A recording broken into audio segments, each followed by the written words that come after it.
everybody, back in my sewing room with the lovely Blarney and the lovely Dublin. Not so lovely if you just saw the square and square video where you were right? Not so good. So you're stuck up here watching, right? We would never give you away. Okay, so today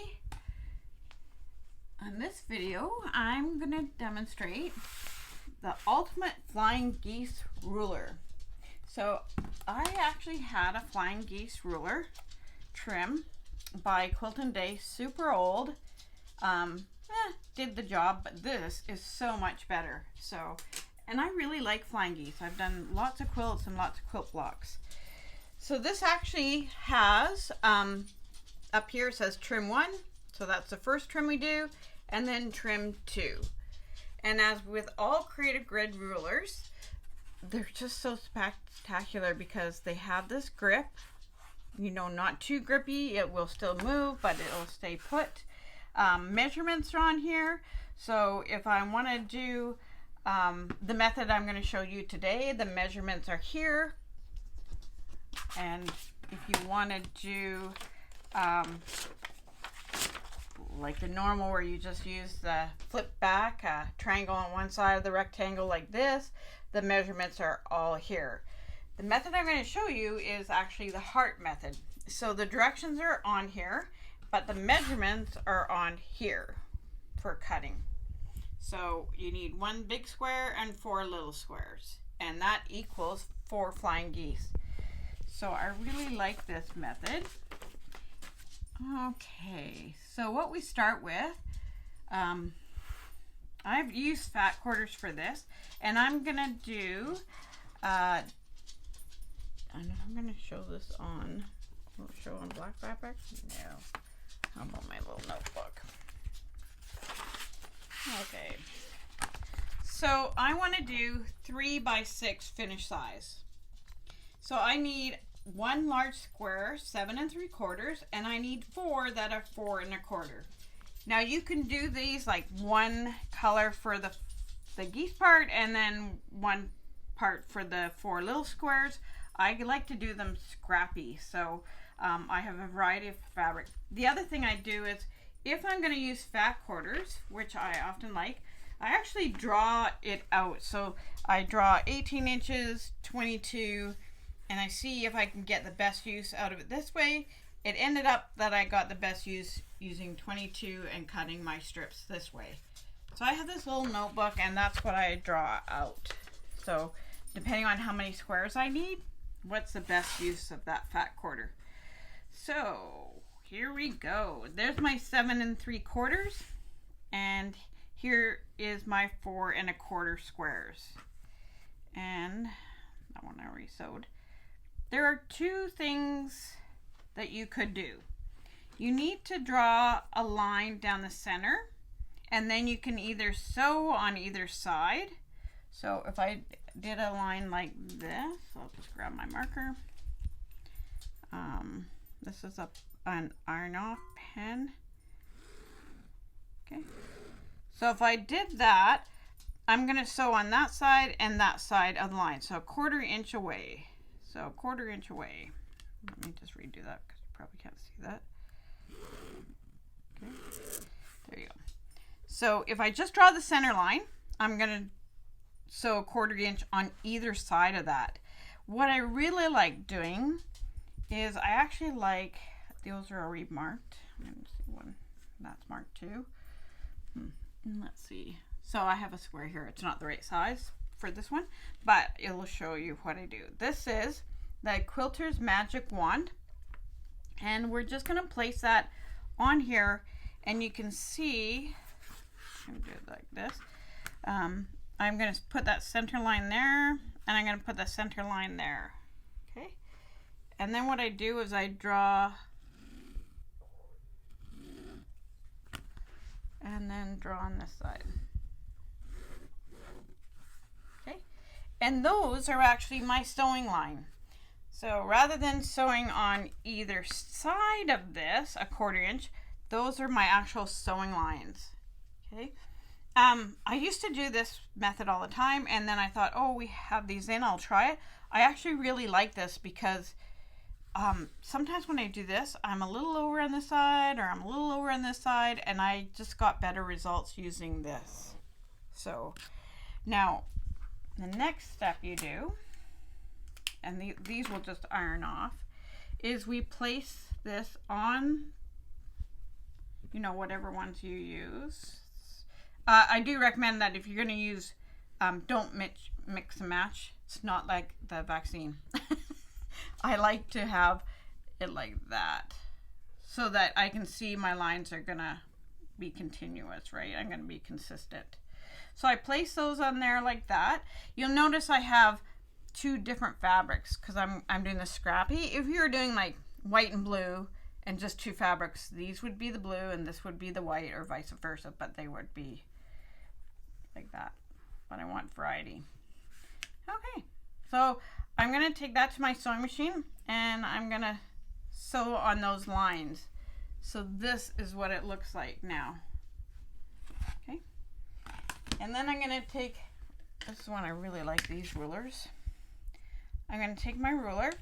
Now if I use this method, I would actually cut on this line, but for this I'm going to use my ruler and I'm going to put the 1/4 inch on there and I'm going to trim it, or you just put it point to point and trim it.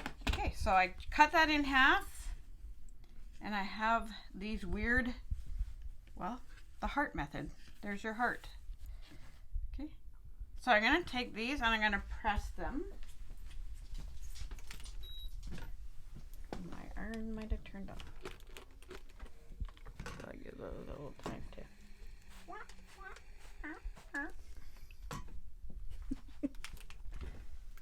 Sound effects help.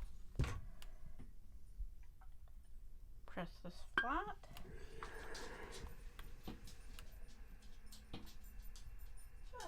So I press that one, the one that's on top, and then I press this one.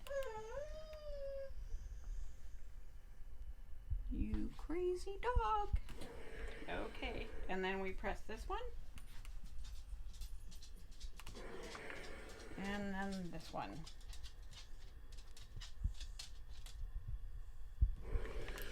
Okay. So there's my two hearts. Funny, I have my heart fabric too. This fabric's so cute. Now what I want to do is I want to take two other squares. What I don't want to, because this is scrappy, I don't want to use these two, and I also don't want to use the same one. So I can't use that one. Let's see.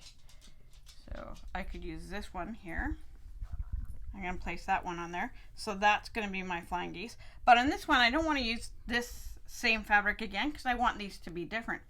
So I can't use that. But I could use this. So I would use that there. So that way this is going to be different than this, and this is going to be different than this.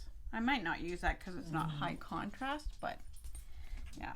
So you just don't want to use this the same because you're just going to end up with four geese that are exactly the same. So we want 4 geese that are different. Okay. So I take those on there and I line that up like that. And you can see actually if it's really good, my little marks actually are going to come on that. If they're not precise, it's okay. But kind of is nice to know. So those are my sewing lines again.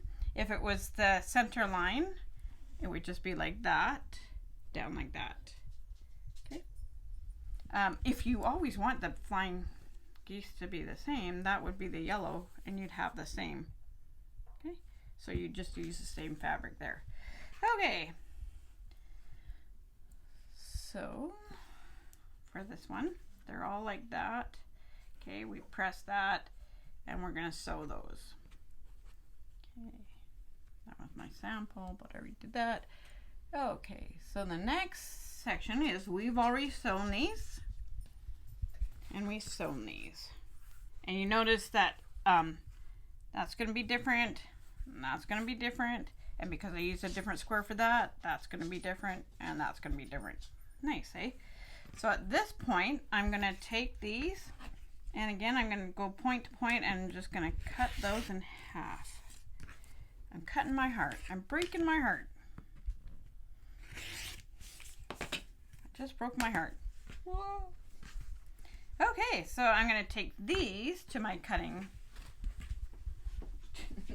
board, to my ironing board. You see when I ironed it, that mark came off. So I used that mark there, and when I iron that, that mark comes off. And then I'm going to press that flat.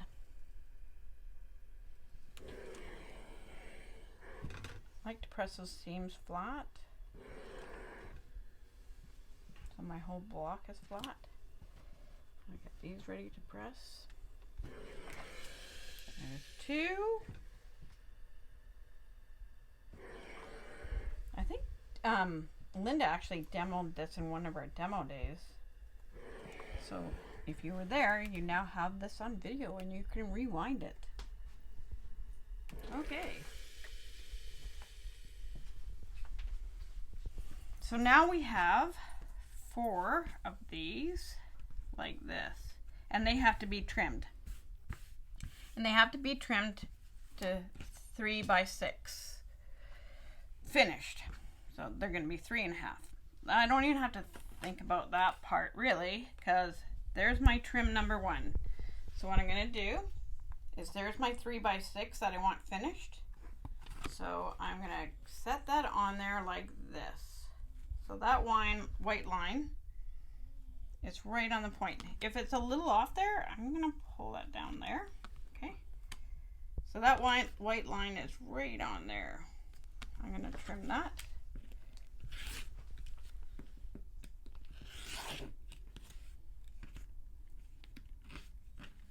There's one, and I'm going to do that again with this one. Make sure those are right lined up to there. Okay.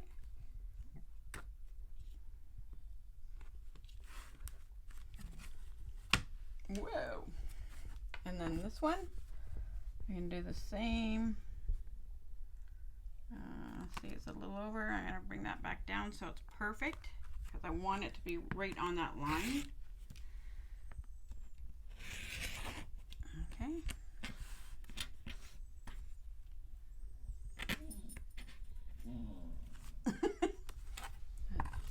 Dublin moaning, not pleased to be up here. Okay, so there's that one sat perfectly. Trim that again. Trim one. So all 4 of my geese are trimmed number 1. Now I'm just going to rotate my mat 180 degrees, and I'm going to use trim 2. So I'm going to flip my ruler, and I'm going to look for 3 by 6. There it is. So that's the rectangle I'm going to use. And all I do is I line that up like that. And you'll notice that my lines, see, this is right in the corner and right in the corner, and that's what I want. That'll give me a nice, when I do the 1/4 inch seam, and there's a 1/4 inch there, so when I sew those together, I'm not going to lose that point. And then I just move it over to the next one. Make sure that's lined up there. 3 by 6.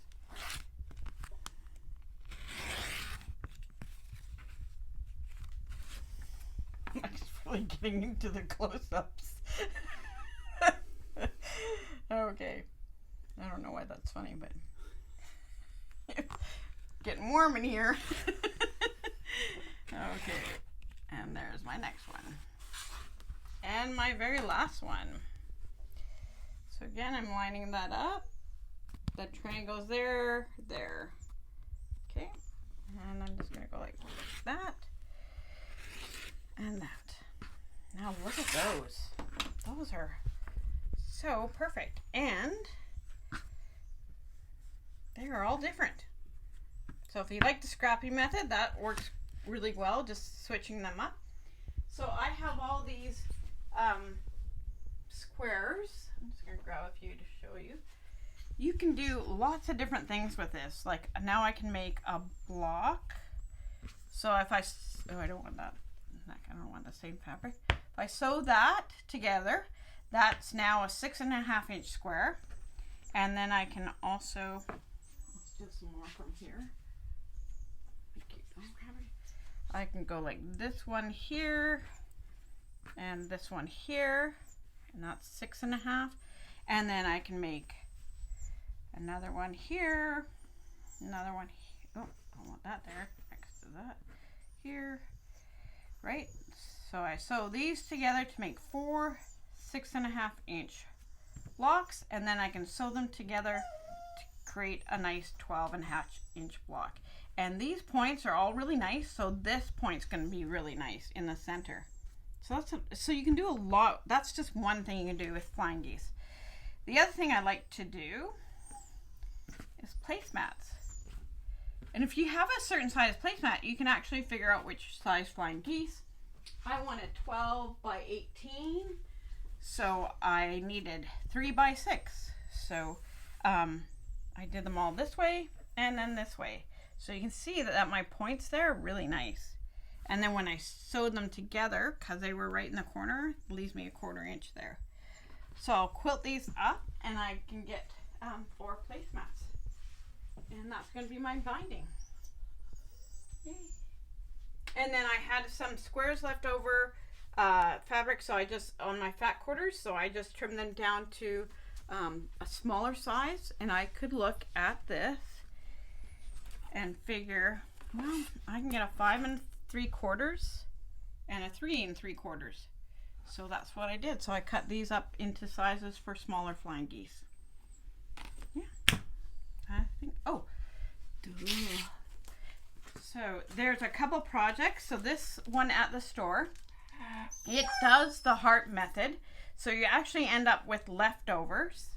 We have this on display. It's a great quilt because it really shows off the fabric. So with the leftovers, I did a little table runner that'll match.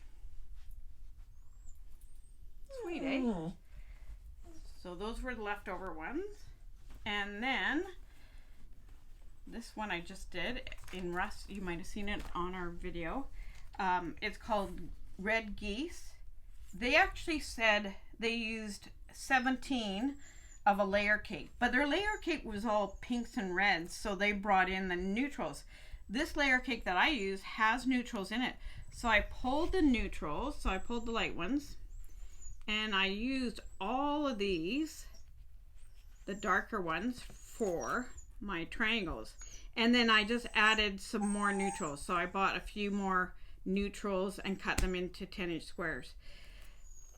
Now, this does do flying geese, and it does the heart method. With their measurements using a 10-inch square, go by the measurements on the ruler if you're going to use it, because then your flying geese are precise. So instead of using the 10-inch square, go down and use the measurements for the 4 by 8, because that's what these are going to be. Okay. Yeah, so that's smoke and rust layer cakes. Beautiful. That's all, folks. Thank you.